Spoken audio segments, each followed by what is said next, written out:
Jiro kaget melihat kerusakan tadi yang disebabkan oleh dua bola yang dilempar sama iblis wanita kekar. Jiro segera bersiap dengan pedangnya. Bola itu kembali dilemparkan, bergerak lincah ke segala arah. Ditambah lagi, pas berhasil dihindari, bola itu bisa berbelok sendiri. Dan sialnya, menghantam kepala Yashiro sampai hancur. Tapi Yashiro punya kemampuan regenerasi yang mengerikan. Kepalanya bisa terbentuk lagi dengan cepat. Dia berteriak kesal karena kedamaiannya rusak gara-gara kehadiran iblis itu. Si iblis cuma tertawa dan melepas jubah luarnya. Lalu pemandangan mengerikan terlihat. Dia menumbuhkan 4 tangan. Dan sekarang bola yang siap diluncurkan jadi 6. Bisa dibayangkan kehancuran yang terjadi. Jiro beberapa kali berhasil membelah bola yang mengarah padanya. Tapi potongannya tetap bisa bergerak sendiri menghantam badan Jiro. Yashiro sadar, Jiro tak bisa membaca arah bola dengan tepat. Dia mengeluarkan kertas mantra dan melemparnya tepat ke dahi Jiro. Saat mantranya aktif, Jiro bisa melihat kalau ada panah-panah merah yang mengendalikan pergerakan bola-bola tadi. Kini dia bisa lebih mudah menghindar dan juga memotong bola-bola itu. Jiro nyuruh Nezuko buat mengurus satu iblis pengendali panah yang sembunyi di pepohonan. Nezuko bergerak cepat menemukan satu iblis dan langsung menyerangnya.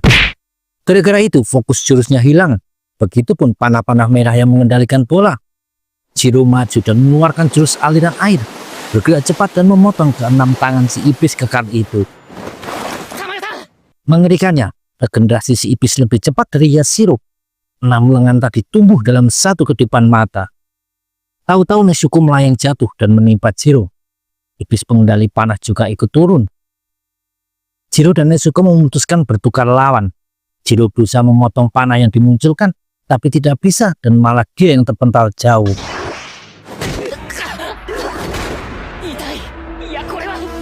Sedangkan Nezuko bertindak ceroboh. Dia berniat menendang balik satu bola yang mengarah padanya dan kakinya lah yang malah putus. Ditambah lagi, iblis kekar itu melempar Nezuko melayang jauh dengan tendangannya. Nona Tamayo mengambil Nezuko dan dia melihat regenerasi milik gadis ini tidak secepat miliknya dan Yashiro. Nona Tamayo menyuntikkan serum untuk membantu Nezuko. Jiro terlempar ke sana sini oleh panah-panah merah. Badannya terasa sakit semua. Bahkan lengan kanannya terlilit dan hendak dipelintir sampai putus.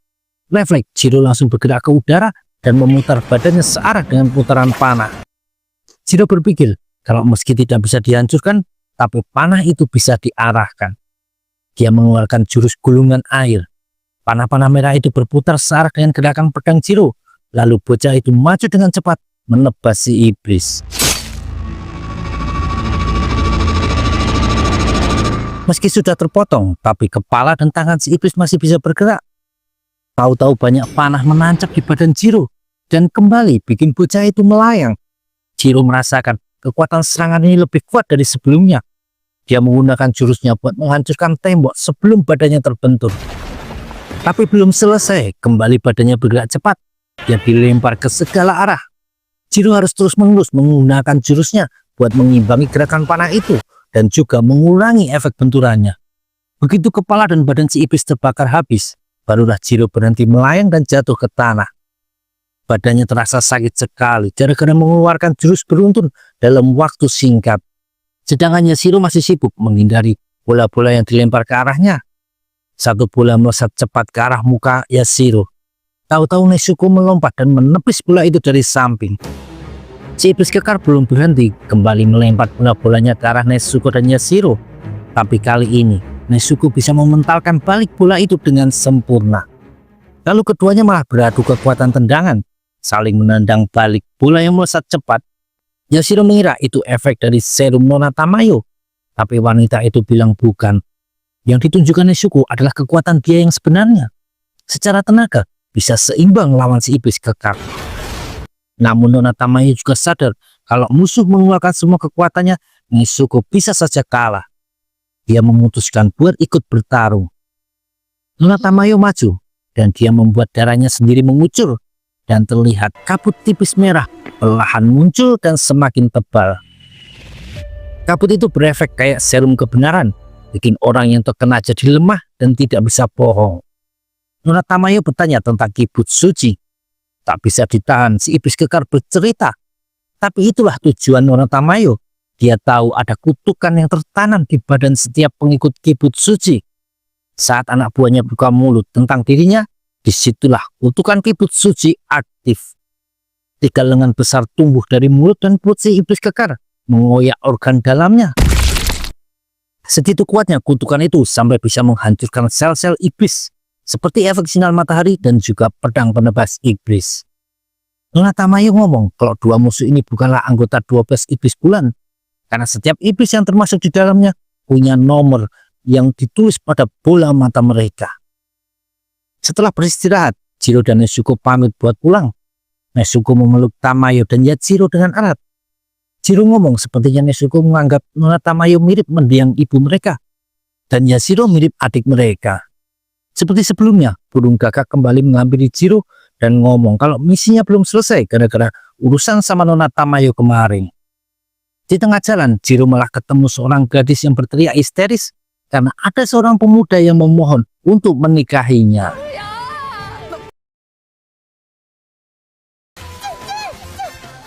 Seekor burung pipit kecil datang menghampiri Jiro. Makhluk imut itu menjelaskan situasinya. Lalu Jiro maju dan menarik mundur si bocah rambut kuning. Jiro memarahi bocah itu karena sudah tingkahnya mengganggu seorang gadis. Dapat kesempatan, gadis itu berteriak kesal kalau dia menyapa si bocah rambut kuning karena khawatir saja, bukan karena alasan lain. Lagi pula, dia juga sudah punya tunangan. Lalu gadis itu berjalan pergi dengan kesal. Zenitsu, nama bocah rambut kuning itu, cuma bisa meratap kecewa. Lalu datang gagak membawa berita yang menyuruh keduanya segera pergi. Zenitsu dengan enggan mengikuti Jiro, tapi karena bocah itu juga pemburu iblis, berarti harus nurut juga sama perintah dari si gagak. Mereka sampai di sebuah rumah besar. Jiro mencium aroma aneh dari arah rumah tersebut. Tak disangka di dekat situ ada 2 bocah kakak beradik yang sedang ketakutan. Jiro menunjukkan si pipit buat menenangkan keduanya, lalu bertanya apa yang kedua bocah ini lakukan di sini. Dan dijawab kalau mereka sedang mencari kakak mereka yang dikatakan diculik sama monster dari rumah tersebut. Zenitsu malah mendengar suara aneh yang mana cuma dia yang bisa mendengarnya. Seperti Jiro yang punya penciuman tajam, sedang Zenitsu telinganya yang punya keunggulan. Tahu-tahu ada satu orang terlempar keluar dari jendela atas rumah itu. Jiro segera lari menghampiri. Sayangnya, pria tersebut sudah tidak tertolong lagi.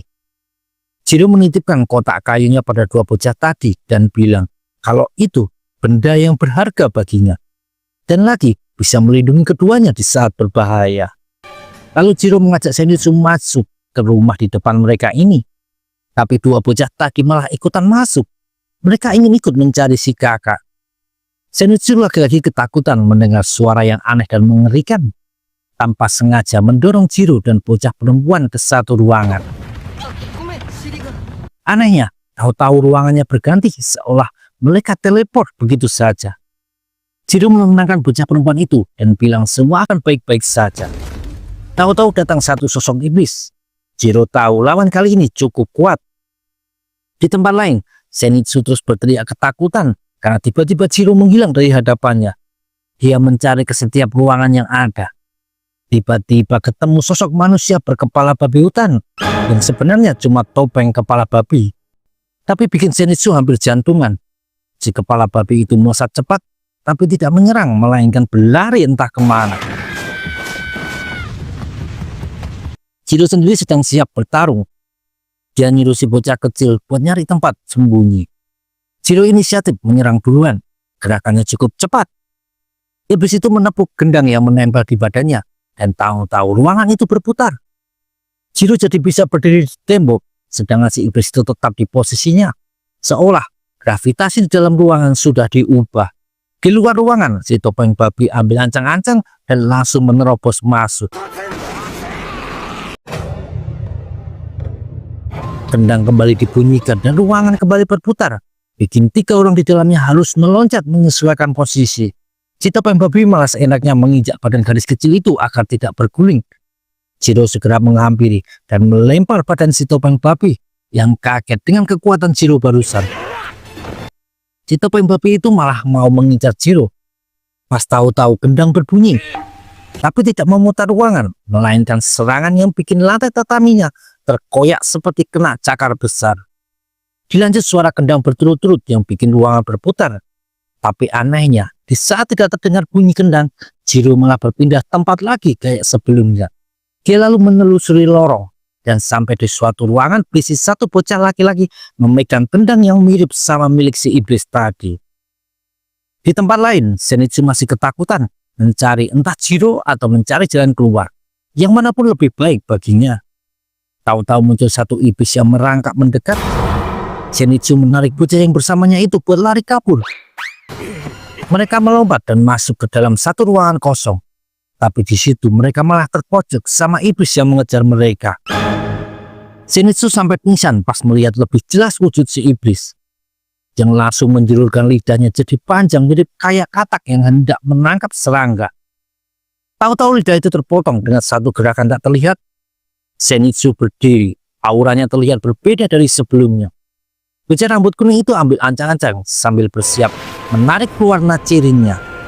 Teknik pernapasan petir, jurus sambaran kilat.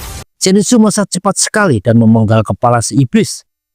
Terlihat wajah ketakutan Zenitsu pas menengok ke arah kepala yang tergeletak di lantai. Dia kembali histeris dan malah berterima kasih sudah diselamatkan pada bocah yang bingung.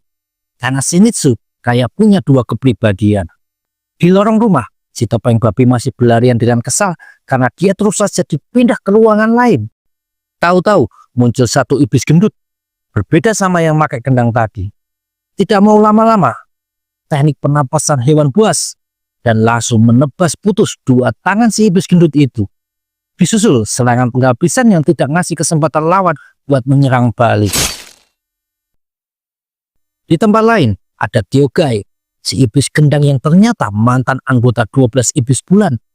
Dia dibuang karena dianggap sudah tidak cukup kuat lagi sama tuannya, yaitu Kibutsuji. Pindah ke tempat Jiro, ternyata bocah yang memegang kendang adalah si kakak yang dicari sama bocah perempuan itu.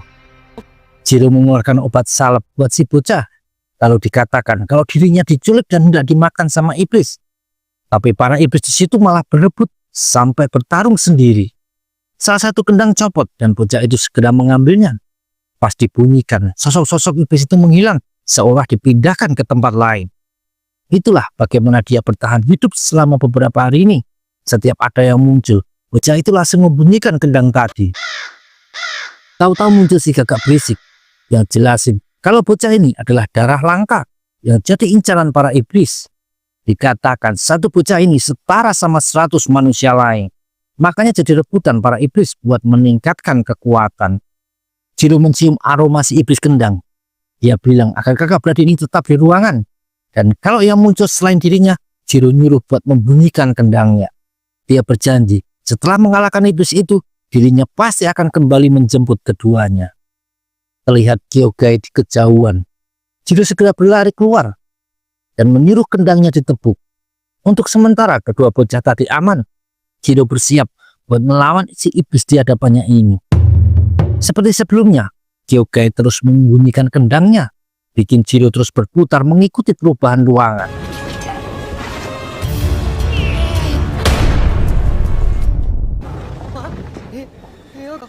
Zenitsu dan satu bocah tiba di lorong rumah yang tahu-tahu jadi miring, bikin keduanya jatuh ke arah depan.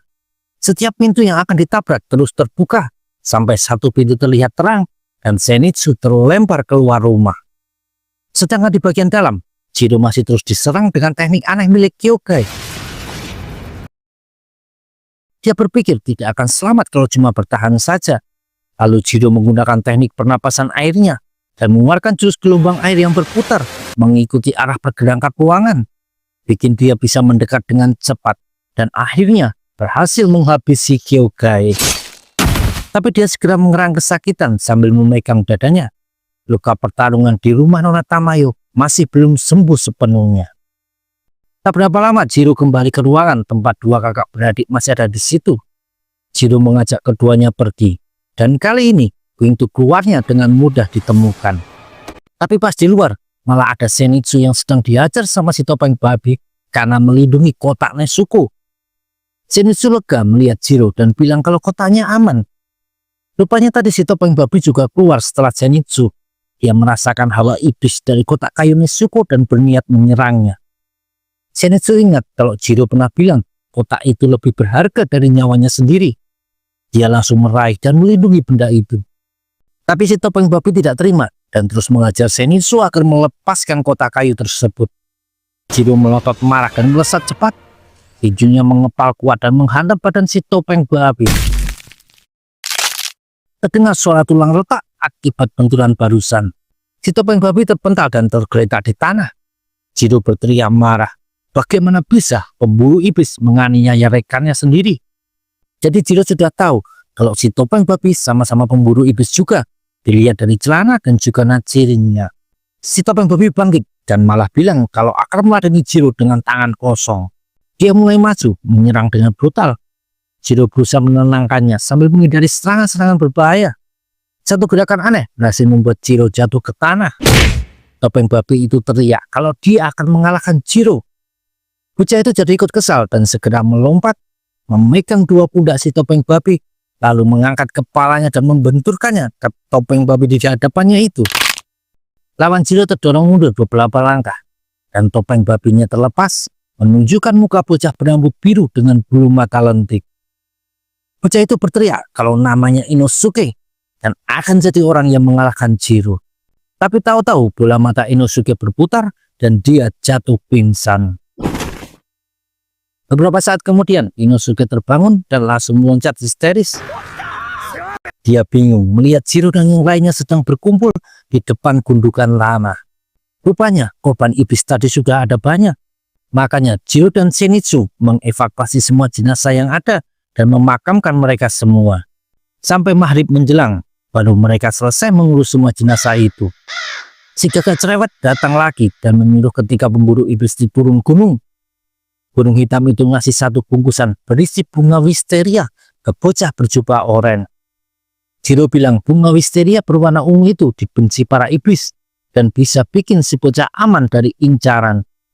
Tepat tengah malam, Jiro, Zenitsu, dan Inosuke sampai di depan sebuah gerbang rumah dengan lambang bunga wisteria di depannya. Si gagak bilang mereka akan beristirahat di sini. Lalu muncul satu nenek-nenek yang mempersilahkan mereka masuk. Di dalam sudah disediakan baju ganti, juga hidangan makan malam. Zenitsu malah curiga kalau ini tipuan iblis. Jiro segera mencitak bocah di sebelahnya itu yang sudah tidak sopan. Sedangkan Inosuke dengan lahap menyantap makanan yang sudah disediakan. Nenek itu mengantar ketiganya ke kamar dengan kasur yang sudah disiapkan. Datang juga satu dokter buat memeriksa kondisi ketiga bocah ini. Dokter bilang kalau mereka harus beristirahat beberapa hari karena kondisi badan mereka cukup parah. Rumah berlambang bunga wisteria ini dulunya pernah diselamatkan oleh para pemburu iblis. Makanya sekarang mereka akan melayani setiap pemburu iblis yang datang tanpa minta imbalan. Malamnya sebelum tidur, Jiro nanya bagaimana Inosuke bisa jadi pemburu iblis. Bocah gila itu cerita kalau dia pernah bertubrukan dengan satu pemburu iblis di gunung tempat tinggalnya. Dia mengajak bertarung sama pemburu iblis itu dan merebut nachirinnya. Setelahnya, Inosuke mendengar tentang ujian seleksi pemburu iblis dan ternyata dia diterima. Jiro dan Zenitsu jadi bengong, membayangkan ulah ngawur dari Inosuke ini. Giliran Zenitsu yang nanya, kenapa ada iblis di dalam kotak yang dibawa Jiro? Belum sempat dijawab, kotak kayu itu terbuka dan tampak satu tangan menjulur keluar. Zenitsu langsung berteriak panik. Terlihat Nezuko berdiri. Jiro mengenalkan adiknya itu pada Zenitsu, tapi bocah berambut kuning itu malah berteriak kesal. Dia jadi iri pada Jiro yang ditemani gadis semanis Nezuko. Beberapa hari kemudian, dokter menyatakan kondisi ketiganya sudah benar-benar pulih. Dan muncullah si gagak berisik yang kasih perintah buat ketiganya pergi ke arah timur laut. Si nenek mengantar tiga pemuda itu sampai depan gerbang. Lalu ketiganya segera berlari ke arah yang sudah diperintahkan. Jiro dan dua temannya sampai di kaki gunung yang terlihat seram. Seperti biasa, Zenitsu duduk ketakutan dan bilang tidak mau masuk ke hutan yang seram itu. Hidung Jiro mencium sesuatu dan segera berlari, diikuti Inosuke dan Zenitsu. Mereka menemukan satu pemburu iblis tergeletak di tanah minta tolong. Tapi baru mereka mau menghampiri, tahu-tahu orang itu terlempar ke belakang seperti ada sesuatu tak terlihat yang menariknya. Tak menunggu lama, Jiro dan Inosuke langsung berlari mengejar meninggalkan Zenitsu yang enggan buat masuk lebih dalam lagi ke hutan yang menyeramkan ini. Jiro dan Inosuke ketemu satu pemburu iblis yang malah kesal karena yang datang pemburu pemula bukan para senior yang disebut pilar. Inosuke langsung ngasih bogem ke muka si pemburu iblis yang bernama Murata itu karena sudah meremehkannya. Si topeng babi menyuruh orang tersebut segera cerita apa yang terjadi di hutan ini. Lalu dijawab kalau beberapa hari lalu rombongan yang berisi 10 pemburu iblis dikirim ke hutan ini. Tapi di tengah jalan beberapa di antaranya malah menggila dan saling menyerang satu sama lain. Di tempat Zenitsu yang masih tidak pergi juga, datang burung pipit miliknya dan langsung mematuk tangan bocah penakut itu. Zenitsu berteriak kesal. Kelakuan burung pipit ini anarkis, tidak cocok dengan sosok imutnya. Hingga kayak Nezuko yang terlihat imut baik muka dan kelakuannya. Tahu-tahu Zenitsu jadi panik sendiri dan berteriak kesal karena Jiro membawa Nezuko masuk ke dalam hutan yang berbahaya ini. Bocah itu segera berlari mengejar ke arah dua temannya tadi pagi. Sementara Jiro dan dua orang lainnya malah didatangi rombongan pemburu iblis yang bergerak kayak zombie dan langsung maju menyerang. Jiro berusaha menghindar tanpa mau membalas. Dia mencium aroma aneh dan menyadari ada benang-benang tipis di punggung para pemburu iblis ini. Inosuke juga berhasil memotong benang di beberapa pemburu iblis di dekatnya. Tapi bermunculan banyak laba-laba putih kecil berkeliaran dan benang yang terputus tadi langsung muncul lagi yang baru. Jiro bilang kalau Inosuke punya teknik mendeteksi agar segera mengeluarkannya supaya posisi si pengendali laba-laba bisa ditemukan. Sementara Jiro dan Murata akan menahan para pemburu iblis ini. Inosuke ambil posisi. Jurus ke-7, teknik penapasan hewan buas, deteksi udara. Sesuatu tak terlihat bergerak menyebar ke segala arah. Dan Inosuke menemukan satu sosok iblis duduk di atas batu, tak jauh dari posisi mereka.